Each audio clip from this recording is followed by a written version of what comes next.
The government has just released huge news that's going to force millions of homeowners from gas heating over to heat pumps and possibly kill gas boilers altogether. And it's pointing to something even bigger in the future for how we run our homes. Most people are aware that having electricity 4 times more expensive than gas makes gas heating one of the cheapest heating options available in the UK today by some way, and a sensible choice for most homeowners. The problem with that being the obvious supply chain issues that we're all sick of hearing about. The result is that in July, the price caps the government put on domestic energy prices once again are going up by 13%, from £1,650 to around £1,860 per annum. The devil's in the detail though. Because electricity now has more security, fortunately world leaders can't restrict sunlight yet. The majority of that is coming from gas price increases. This takes this spark gap from 4.3 all the way down to 3.6, which is a huge shift in how we buy energy. But that's not the end. When looking at your heating options as a homeowner, it's very easy to stop at this simplistic view and forget that gas boilers aren't 100% efficient, and that their advertised peak efficiency of 95% efficient isn't their seasonal efficiency, which for a modern gas boiler is much more likely to be around 83% efficiency, as the real world studies show.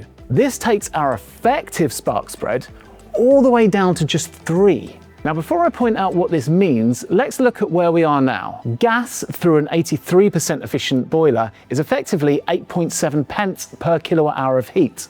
An LPG boiler is over 10 pence effective rate, and an oil boiler 12.7p. Now we know that heat pumps with no radiator upgrades or insulation upgrades will easily average 350% efficiency, as is shown on guaranteed zero disrupt installs. These will save 13.8% annually on heating, or swap some radiators and save up to 33% on your heating bill. And well over 50% savings if coming from LPG or oil. What's really fascinating is that the UK actually has a really unusually large spark spread. In fact, the widest in Europe. If we instead drop down to a more average spark spread of around 2, heat pump running costs would look like this. The truth is, no one on an electric powered heating system should or would be using the energy price cap to pay for electricity. Modern electricity tariffs tip these spark spread numbers even further in the favour of heat pumps, more and more every year as more cheap renewable energy comes online. The more important takeaway of all this though is the long-term trajectory. War and energy instability on top of inflation is increasing prices globally, yes,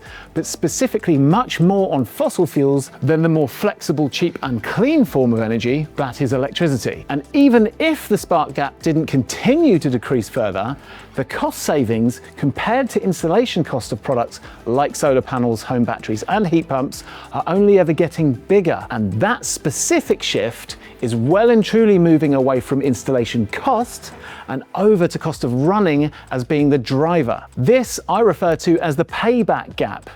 Annual savings versus cost of install. The reality is though, data and AI are already making heat pumps a comparable installation price to gas boiler installs after the government's £7,500 heat pump grant. But the recent increase to 9k for some homeowners, alongside the future energy price increases, has just essentially wiped that payback gap completely out and makes heat pumps the only sensible way for homeowners to safely heat their home in current turbulence. To explore all these variables, we built you a calculator, which you can see in the link below. And if you'd like to find a heat pump installer that's been vetted to the highest standard in the UK and who can guarantee the efficiency of your heat pump installation, head to heatgeek.com.